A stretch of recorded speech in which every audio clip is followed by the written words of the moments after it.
This is episode 10 of The Razor Sharp Show. Are you prepared to grow your business today? Stay tuned for what's about to occur. This is The Razor Sharp Show with your host, Ray Milidoni.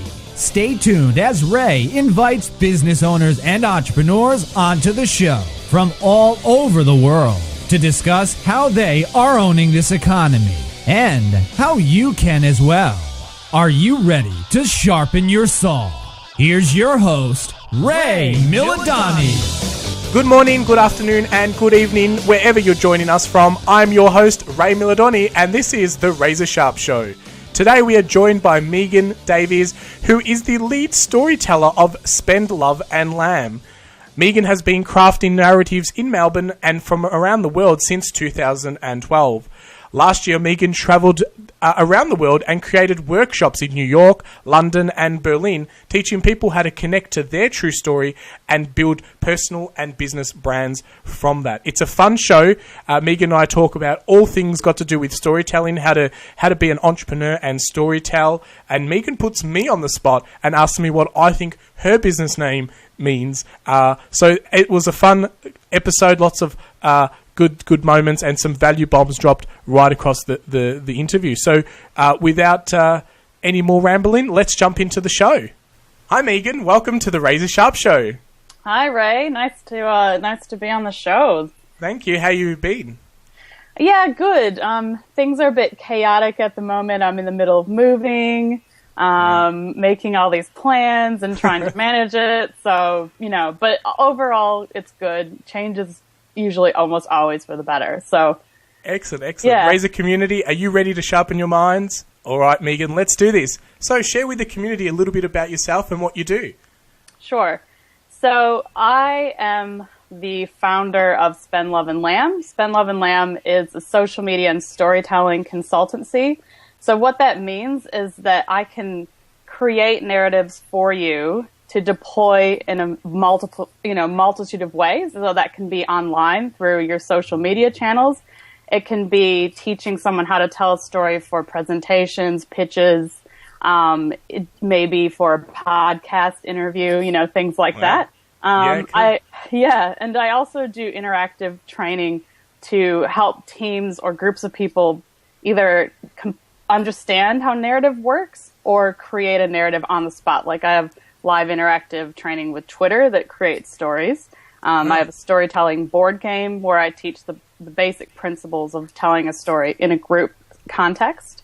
Wow. Yeah. Sounds fun. Because Yeah. I think a lot of times people miss the mark with their story and narrative telling. So is it something that do you see a lot of businesses getting this not wrong, but it could be improved? Is it an area that a lot of people could be focusing on and maybe it goes to the back of mind instead of front of mind?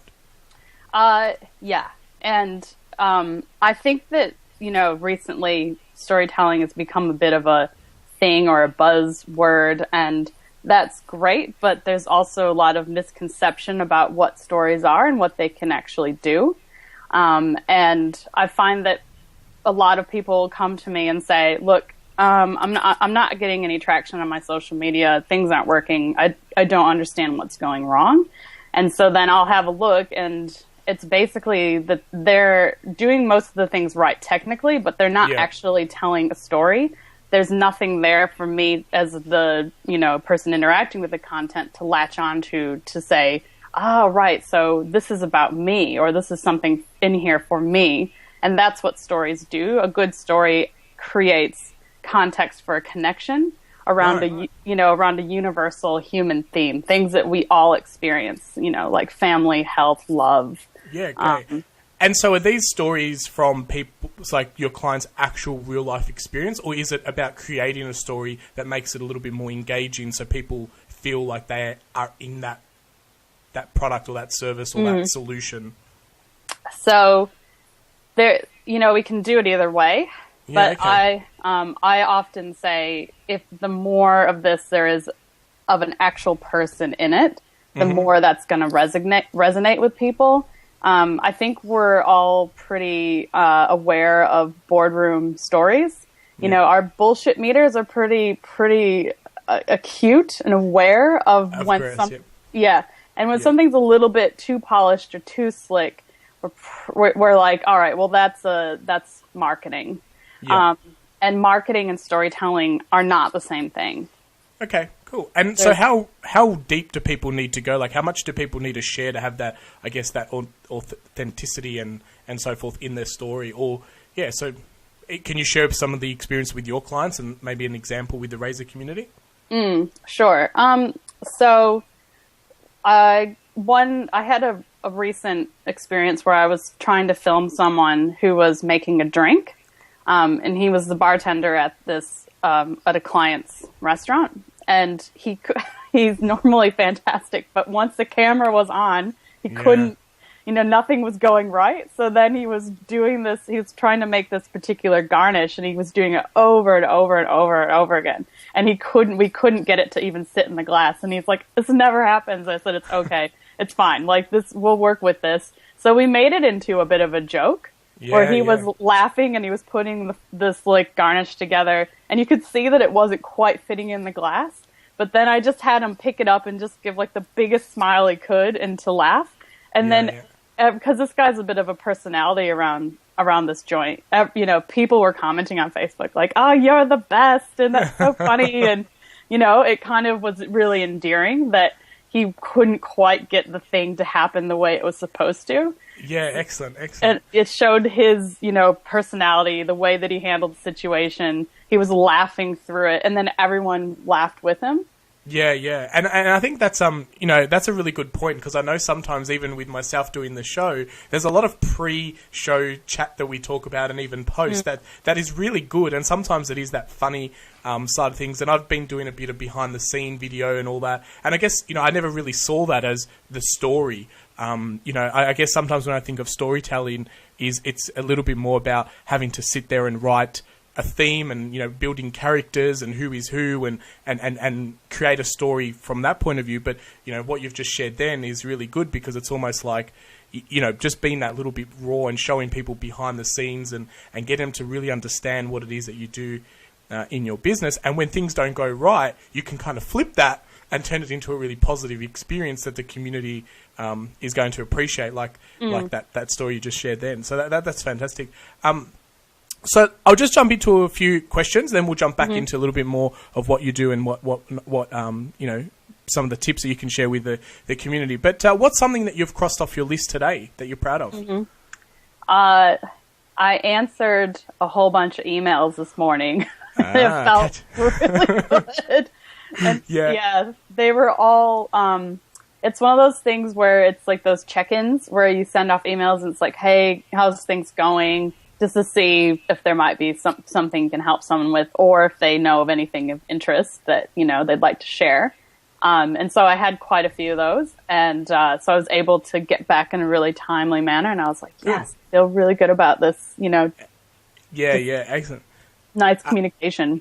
Yeah, and I think as entrepreneurs, we can always drown in the inbox, and they kind of just sit there for the later list that never gets done. And so there is a really good, powerful feeling when you just, smash out some emails, which is great. Yep. And so how long have you been running your business? And it's getting close to 4 years. I would say definitely 3.5. Yeah, cool. Yeah. I didn't have a really solid start date, so that's okay. But, and when did you know that you were wired for business? Has been in business something you've always wanted to do, or is it something that just kind of happened? Looking back, it was probably something I was always doing but wasn't aware of. When I was a kid, I sold stuff on the playground to my friends and nice. Created demand around things that really there wasn't any demand for, but, I just kind of made it up. And, then, I quit my job 4 years ago to become an artist, and then I ended up running a business. So it was all an accident that kind of went really well. Yeah, right. And so is art and creativity, is that something that's always been with you? Yeah. Yeah. And does that help with the storytelling? Yes. Yeah. I think it was my background. So I have a background in theater, music, like photography. I've been a graphic designer, writing, all that stuff. That was all in my background and had been doing it for most of my life. And because all of that is in some way or another actually showing someone a story so that they can connect to it, I had a really innate understanding. I didn't understand that storytelling was a skill that you could learn. Yeah, right. I didn't understand that some people didn't innately just understand it, because it was so much a fabric of my being. It's like everything that I did was around creating a story. Yeah, excellent. And so share with the community a book or something that's changed your life. Is it something that was a business book, or is it something in the storytelling industry? What's something that's kind of changed your life, a book, or even these days, audio book or podcast? Yeah. Well, if I was going to go back in time, when I was a kid, a book that really changed my life was Cat's Cradle by Kurt Vonnegut Jr. Okay. So this was a book that I read. I kind of made up a class that I wanted to learn American Lit, contemporary American Lit. It wasn't being offered at my school, so I went to a teacher and I was like, hey, will you teach me this after hours? And he said yes. And during that process, we read lots of kind of outsider fiction that was like part of the American pantheon of literary, genius, but not something that was usually covered in curriculum. And Kurt Vonnegut Jr. was this, like I would say he was an outsider writer, this outsider artist. He was very much sitting on the fringes, observing society and calling it what it was and not caring. And I was just like, wow, this is powerful stuff. This guy is not trying to be like anyone else. He's being unique. Yeah, he's very unique. Yeah. Excellent. Well done. So let's, I just got a few questions that came to mind, and that kind of, there's obviously different parts of the world and there's different economies and so forth. Does storytelling change from different parts of the world? Different cultures receive storytelling differently? So, I mean, I can really just speak to my direct experience with that. Yes.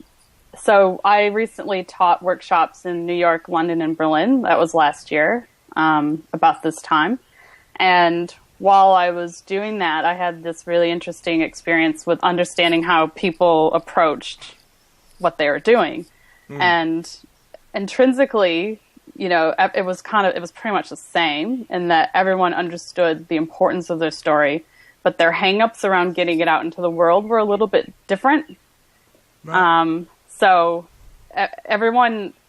while everyone understands that storytelling is important and sharing is important, there's kind of cultural biases as to why no one wants to hear your story. We all have these fears about opening up and sharing and being, judged or, So in New York, it was all about, well, am I authentic enough? Is this the true story? Is this like the best, most authentic self I could be? Yeah. And in London, it was really about being polite to other people online, or having the right protocol, or doing the right thing. And then in Europe, it was a lot of, well, I don't know who's looking at it, And this was in Germany in particular, so in Berlin. So, there's a lot of hangover from, the Cold War and being spied on was a very recent memory. Wow. So I guess the thing is there, you just need to be doing, but just keep in mind that the audience that may be receiving it will do it differently. And and so when you're doing something for a global audience, is there something that you need to is there like a bit of a framework or a theme that you follow to make sure that you're appealing for a wider audience? Or is storytelling more about creating many different stories that appeal to the right audience of that particular story? So there's I think you're right, and you're right and you're right with both those things. You're winning. You've got it. Well, Megan and I have known each other for a little while now, and I've seen Megan speak on stage, so I'm kind of learning a lot and taking lots of notes. See, I've been listening. Great. Fantastic. Yeah, so you're right. You're both ways. So one, there's one aspect of storytelling where you want to be really considerate of the audience. Like, who am I talking to? What do I need to do to get through to that type of person? And that's in particular, I think, when you're trying to connect with someone to achieve a common goal together. So that might be clients, that might be other people that you'd want to collaborate with. It could be to create even just a community or a network of people. And so you have to be quite targeted with how you're approaching that audience so that they understand your story in a very concise way. But then there's other stories where there's other stories where it's really important to be drilling really deep down inside yourself to the point where you get to that universal aspect. So let's say you want to tell a story about love, and everyone has experience with love, and you decide, okay, I'm going to tell a story about the love that I have for my family, in particular my mother. And then you go down and you tell these stories to yourself or to other people about your relationship with your mother. But then eventually you have to come to the point where there's a bond between a mother and a child that actually can't really be defined. It's biological. It's something bigger than everyone. That connection is so deep that even if you don't have that deep connection, you yearn for it the rest of your life. Why didn't I have that? So it's just part of our DNA. It's so basic. And you eventually, through all the personal stories, you still have to tap into that extremely human, very, very simple, basic story about the bond between a mother and, their child. Yeah. So that universal aspect is really the story. That's really what the story is about. And it's just how you tell it. There's so many millions of stories in the world, but your unique view is what makes it interesting. Yeah. And so when storytelling, do you recount the actual real life events, or is there room for changing some of the story, or is it better to just be extremely raw and use real names and things like that, or how real do you go? Well, I think that depends on what you want to achieve with it. Yeah. If you're telling a story from a journalistic standpoint of, this is a factual story, this is things that really happened, and you keep all the names as they are, unless, you might, endanger someone or possibly, really negatively impact a person's life if you identified them. But it's having that, in that context, that story should be as truthfully told as possible, and should be, very, very factually, based and have the ability to back up those facts. There's other stories where, I'm not saying, if you're going to do it from a personal perspective, like this is my story, there are certain things that if you're just really not comfortable sharing it, then don't. Okay. Because so just kind of what feels right, trust your intuition, I guess. Yeah, okay. Yeah, because you don't want to ever put yourself in a situation where somebody later asks you about it and you're like, look, I just really don't want to talk about it. And then that feels inauthentic, and that feels like a really negative thing. And the person's like, but you just wrote a book about it. Why don't you want to? I don't understand, Yeah. So, cool. Excellent. That's a great tip. So write your stories about something that you're happy to talk about on any given day if someone was to ask you to go deeper about it. Awesome. That's great. So, tell me a little bit about your business name. Where did it come from? Is there a story about it? Because it's Spendlove, which is one word, and lamb. Yeah. So is there a story behind that, or? So whenever someone asks me that, I ask them what they think it means. Okay. Damn, I wasn't prepared for that. Spend, love, and lamb. So I guess for me, it's a little bit spend love. So you like to I don't know. I guess some themes that come for me is like, see, when I think of lamb, I think of like I think, cute and warm and cuddly and things. And then Spendlove, I guess, is a little bit, I don't know, for me, that word is about, because it's one word, so it's, I don't know, I've never really seen it written like that, but it's a, to I guess, create moments where you just enjoy and warmth and I guess a happy space. I don't know. That's what I get. So yeah. Yeah, that's cool. That's a bit different to what I normally get. Actually, there's not a lot of normal. There's a huge gamut of things. So my business name, I don't tell people what it means because what you interpret it, your interpretation is what gives it meaning. It doesn't matter what it means to me. Very true. If you interpret it and it becomes part of you in a way, or you create a personal relationship with the name, then that's all I really want. And I love hearing the stories that people tell me about my name. So, I've heard all kinds of stuff like it's two lawyers in a Midwestern town and that's their shop front and that's like their sign out the front. And right. Like surname. Yeah, right. Yeah. And then other people have said stuff like, one was really interesting. It was, it's a recipe book for spies. Okay. I was like, okay, that's really good.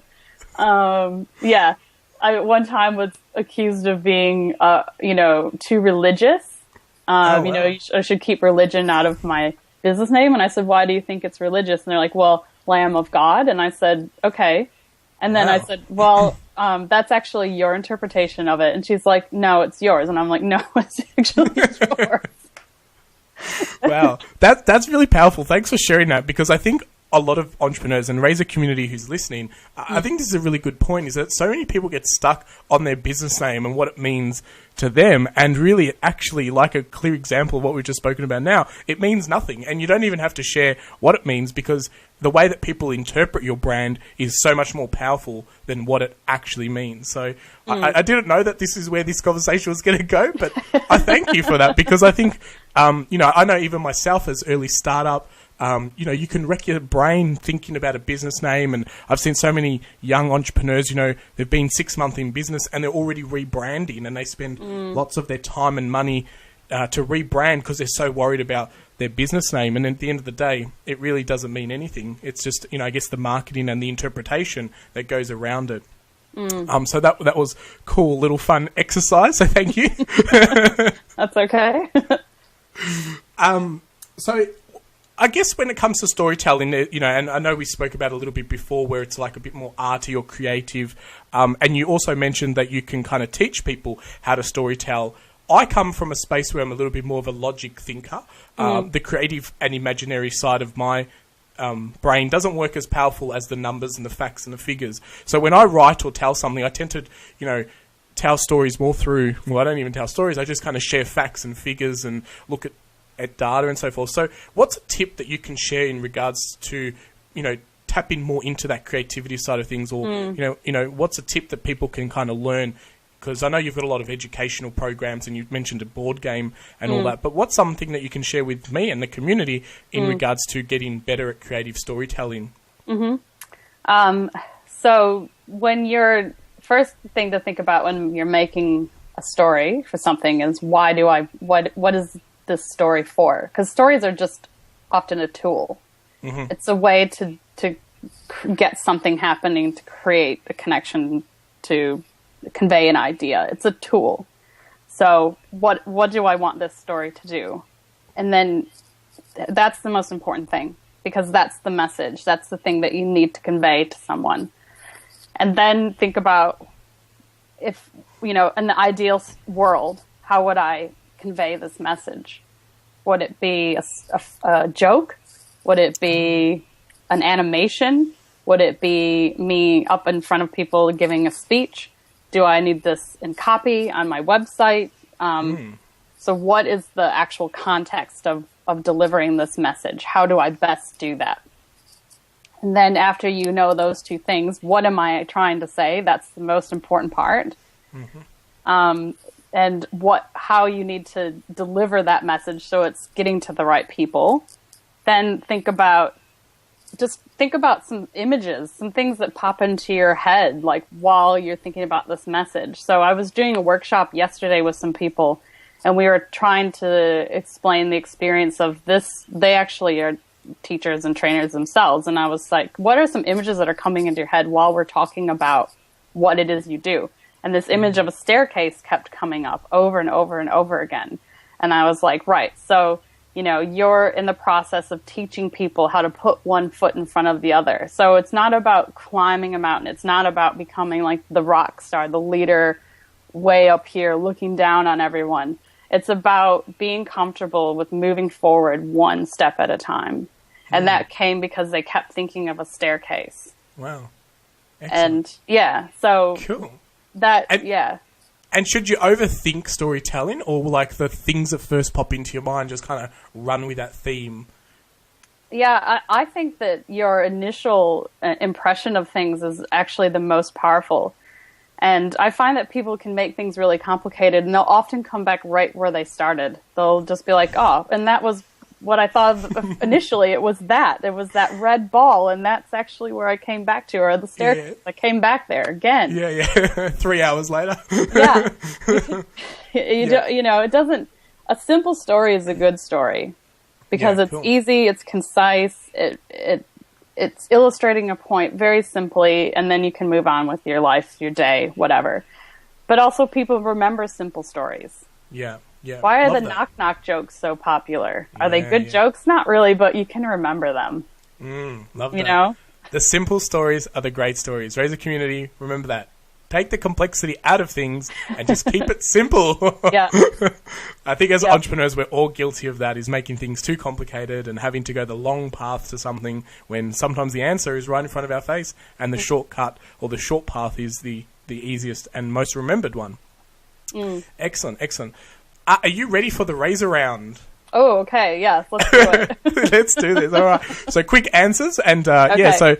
So who is someone who has been a mentor to you? Oh, geez. I've had so many. First one? Okay.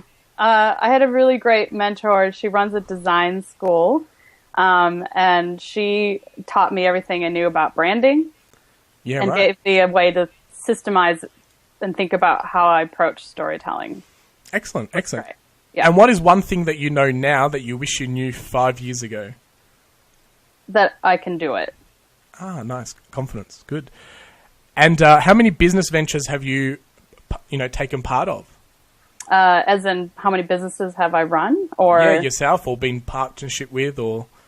I think really just this one. Yeah, cool. Excellent. Yeah. Nice. Good stuff. And if there was one thing that you could change in the world, what would it be? I think to tell everyone to relax. Just relax. Yeah. Relax and just do it. Just do it. Yeah.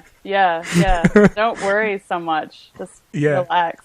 Cool. Nice. And what's a website or an app that you need to visit daily to survive? Well, unfortunately, Facebook. I say unfortunately because it's such a it's such a normal thing that it's not like an insight. But because of my business, I have to. I'm on Facebook all the time. Yeah, excellent. And so you use Facebook as a business tool to connect with clients, or find clients, or find ideas and themes, or? Yeah. So just keeping on, keeping track of trends, what people are doing. Right. Managing my clients' presences, managing my own, finding new ways to connect with people. It's pretty powerful. Yeah. And let's be honest, a few cat videos. Okay, a few, yeah. Yes, you got me. A few. And what's the best advice that you've ever received? As long as you wake up tomorrow, you've got another chance. Yeah, nice. Excellent. And what's some bad advice that you've received? That's just the way it goes. Yeah, okay. So okay, cool. Excellent. And something you've learnt in the last 7 days? Something fresh and new? That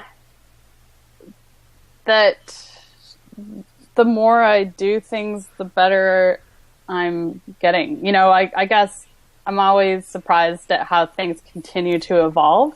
Yeah. And it seems like sometimes every week is this brand new week where I'm like, oh wow, this is all really different to last week again. And it's great when that happens. Yeah. It's a good, input is, relative to the amount of output.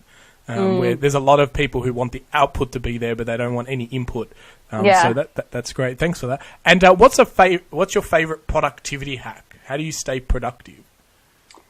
Lunchtime yoga. Lunchtime yoga. Yeah, that has really helped me. Sometimes I'll wake up in the morning and I'll feel like this immense kind of pressure. And I'll be like, maybe I'll just do that 45-minute yoga class. Even though I'm really busy, I'm going to stop and I'm going to do that. Yeah. And then afterwards, I feel so much better.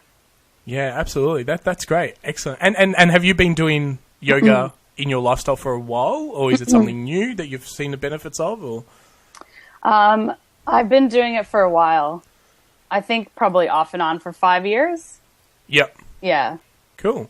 Excellent. It's been absolutely amazing chatting with you today, Megan. I know that the Razor community will thank you for the insights and knowledge that you have shared with them today. So we really thank you. Thanks for coming on to the show. That was my pleasure. Thanks for having me. No problems. And Razor community, there's been so much knowledge in this episode. Be sure to listen to it again if you have to. When it comes to storytelling, there is lots of information out there. Check out how can people get in contact with you and find out more? Yeah, so if you type Spendlove and Lamb into any social media platform or browser, I will come up. I'm on Twitter. I'm on Snapchat.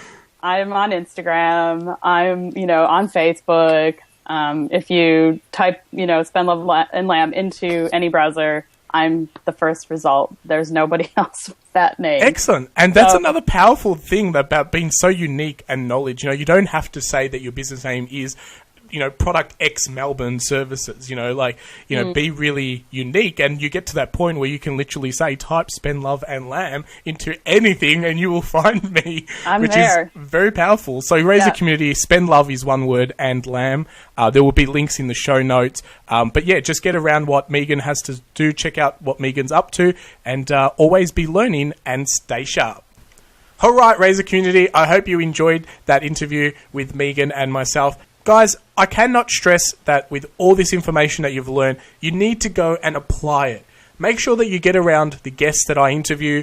Follow them on Facebook. Connect with them in any way that you can. As Megan said, just Google her name and you'll find her, Spendlove and Lamb. And you'll connect with her. Follow the free content that gets loaded onto their Facebook page. Get around some of their workshops and seminars and so forth. A lot of the stuff that the people I interview give away advice all the time through their channels. They're people that I've been following for many times. So you've got all this knowledge, you've learned lots from the show. Make sure you go out and apply it because that is where the magic happens. Let me ask you, are you on our mailing list? Head over to RazorSharpShow.com where there is heaps of extra value behind the scenes and importantly, join our mailing list so you can get notified when our shows go live. Because we know that everyone gets busy. Sometimes you don't remember to jump on the podcast app and listen away. But also, be sure to share what you learn with other people. That is the gift of knowledge, is that once you learn something, you can give that to someone else as a gift. So be sure that you're teaching others what you learn. And when they ask, where did you learn that? Say, the Razor Sharp Show. Because that is how you stay razor sharp. Until the next episode, always be learning and stay sharp.